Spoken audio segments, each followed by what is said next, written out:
Дали и како вооружена група успеала да избрка полицајци од Рачиново? Според дел од написите во медиумите, синоќа полициска контрола била протерана од Скопско Рачиново од вооружена група. Сопреното лице бил син на полицаец и упатило навреди кон полициските службеници, пошто побегнало од местото на настанот. Веднаш потоа се појавила вооружена група. Министерот за внатрешни работи Оливер Спасовски вели дека досега нема пријава ниту од полициски службеници дека некој им се заканувал и ги избркал, а немало пријава ниту од граѓани кои што тоа го направиле, иако има јавување во полициска станица за недолично однесување на полициските службеници кои што биле на пунктот. До сега немаме пријава нити од полициски службеници дека некој им се заканувал и ги избркал, немаме пријава ниту од граѓани кои што дошле тоа да го направат, иако има јавување во полициска станица за недолично однесување на полициските службеници кои што биле на пунктот. Така да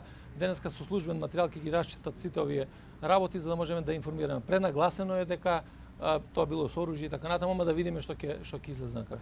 Од опозицијската ВМРО ДПМН велат дека вооружени лица блиски до власта влегле со закани во полициското одделение во Рачиново, при што 4 полицајци добиле наредба од претпоставениот да се повлечат од полицискиот пункт и од Рачиново да се повлечат во Газибаба. Криминалци бркаат полицајци. Упаѓаат вооружени во полицијата во Рачиново и полицајците бегаат. Биле избркани од полициско одделение. Нема друг таков случај во светот. И Спасовски и МВР повторно се обидуваат да го забошутат и премолчат случајот. Ова е тежок скандал за кој што нема оправдување, ниту криењето помага.